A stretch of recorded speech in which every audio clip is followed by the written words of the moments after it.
Hello, everybody, and welcome to Crunch My Numbers podcast. I'm your host, Paul Redmond, and in today's episode, we're going to be discussing the challenge of moving from startup mode to sustainable growth and ultimately to scale. Many businesses in today's world are stuck as they try to make the leap from one stage of a business to the next stage. It's a very, very challenging place to be when you're trying to grow from startup to growth, grow to scale, and eventually to harvest your business and get out of it. So today's episode, we're going to look at the practical steps to help you make this critical transition. And I suppose first thing we're going to look at is what's the problem. The problem is there are 4 stages in every business. And if you're looking at the stages of startup, growth, scale, and harvest, look at this like you're crossing a number of bridges.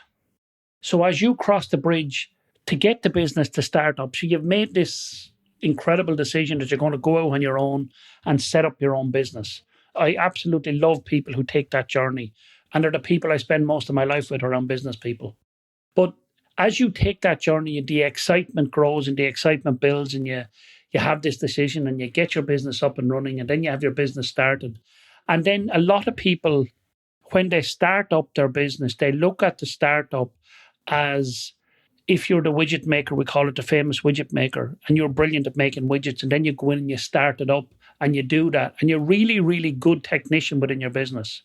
So technically, the art of what you do in your business, whether it's a product or a service, you're really good at. But you have to learn how to run a business. You have to learn all the things that come with the startup stage of your business, like setting up a business, opening a bank account, getting money, looking after your books and records, talking to banks, talking to customers, getting customers in the door, looking at suppliers, all these art of the business that you have that you weren't used to when you were an employee.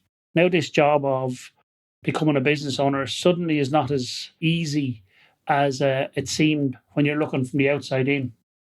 But like the business owners have to wear a number of different hats in their business. And those hats can depend on the stage that you're at in your business. So if you're in startup mode, how do you know what the signs are when you get stuck in that mode? And when you're moving from startup to scale and to grow. So the first one is to grow. You will see things like you'll have a lot of overwhelm. You'll be working a lot of longer hours. Your revenue, becomes a big issue because there's so much work coming at you, having time. Your customers start to feel a little bit not looked after properly as they were when you were starting up. It was all about customer service. But those little extra things you were able to do for the customer has just pulled back a little bit, and you can't do that tiny bit of extra that you used to do. And then you're looking at your values dropping into why you started the business, and that can be overwhelming. Then you're looking at taking on your first employee. There's things like that. So understanding the problems that you have with the startup, and then understanding that you need to go from there to grow, right? So you're crossing that bridge, as we said, from startup to grow. And then you're looking and saying, well, what if you could interpret the problems before they come to you? What if you understood that these were the issues that you were going to face, and you were going to have these issues, so you knew in advance that this was what's going to happen when you get to that point in your business, and this is going to happen when you go from here to here. Now the whole thing is rolled out like a map. It's like a massive big mind map, and that mind map, you can anticipate where you're going. And this is the biggest thing that I think as a business owner, and especially as a leader of business, you need to be able to have the vision and the insight to see the future before it actually happens. And I know a lot of people talk about visualization and visualizing your business.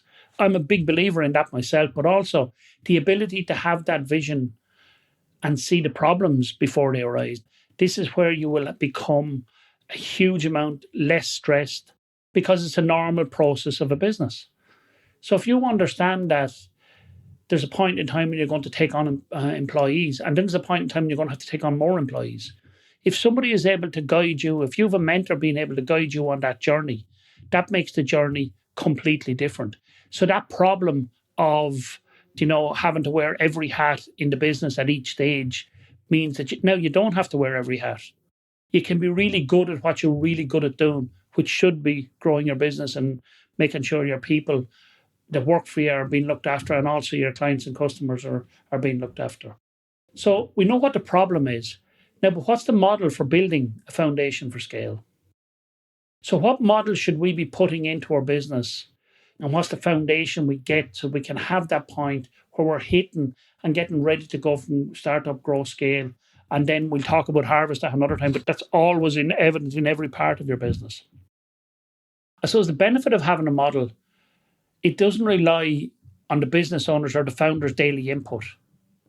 Think about that. Sustainable growth that doesn't solely rely on you doing everything in your business. Isn't that marvelous?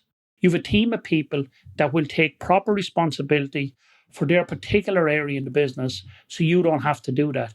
Your job in a business, as a business owner, as the business grows and scales, is to deliver culture, which is the number one thing you need to deliver, and then deliver strategy that implements that culture, and then make sure that you have a team around to implement that strategy. If you're looking at a business, say a tech business, and it's a startup and it's struggling with growth, until they implement proper financial tracking systems, they delegate responsibilities, they refine their business model. And what will happen if you do that, and if you know that when you're starting up, your anticipation is to get to that scale model, you'll build a business differently at the startup. So you won't have to reverse back in. For instance, you might be start as a sole trader going to a company, then a company to a group structure. But it might be a lot simpler to start a group structure at the very start of your business and put that in place so you don't have to reverse back in 5 years down the line and cost a lot of money to fix the issue of the growth and scale, because you need to have that. And then having the ability that if you're able to build online, that you're building it with a foundation of a proper website and a proper structure in there that allows the capacity to grow and allows your team to grow. That's the nub of everything we're trying to talk about here. Having the plan laid out in front of you so that when you stand on the bridge, it's very easy to cross the bridge because you know the steps to take that are on that bridge. So the areas you need to focus is understanding the difference between one growth stage and the next. You need to build strong financial systems in your business. I cannot overemphasize the importance of strong financial systems. You need to develop a really solid, good, strong team. You need to refine the business model at the start. So they're the four key areas. And as I said, this is done by implementing the culture at the very start of how you want the business to grow, and make sure that culture is built on strategy, values, and focus. And that gets rid of 80% of the issues to do with scale, whether you need more money for this, you need more people. So the resource is going to be either time, it's going to be process, or it's going to be people. So it's the product, the process, and the people. They're the three big functions of what you're going to be looking at in each of the areas. So how do you cross the bridge? What is the crossing of the bridge? What does that actually mean when we're saying, yeah, we're going to cross this bridge? This means that you're looking at the problems that are ahead of you, but you're also looking at the opportunities. So it's turning the problems before they arise into opportunities, right? So issues and opportunities. Somebody will look at a list of issues and they'll look at that and say problem, crisis. Whereas if I look at that, I look at where are the opportunities in this list. And the earlier I get my hands on the list, the better I'll be able to deal with and turn them into opportunities. And that is the secret sauce to crossing the bridge, turning your issues into opportunities, but making sure that if you know before there are issues that now become opportunities. It's really important and it's really simple. Let me give you an example of this. So you see yourself as wanting to grow your business. And there's three ways of growing your business. There's three basic ways. You bring in more people or clients, or you sell more products, right? That's the big thing. The next thing is you increase your prices. Okay, so that's the second thing. More clients, increase your prices, or make more offers to your clients than you have. So you're bundling offers are in our instance, our number one major offer we have is a CFO framework. So we do fully outsourced CFO. Now that in itself lends us to helping us on each of the stages, but it also builds our team, because in that full product offering, we have tax advice, we've corporate finance advice, we've wealth management advice. So all of these things, and we're anticipating the journey ahead before you need to know what's on that journey. So that is the true emphasis of a framework that allows you to see the end result before you really see the start result. So growth is a journey. Remember that.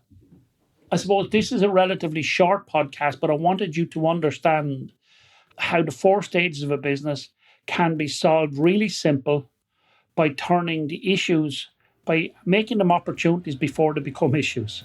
I think that's the nub of it. Making things opportunities before they become an issue. So that when you cross the bridge, the wind is in your back. Thank you so much, and I will talk to you very, very soon.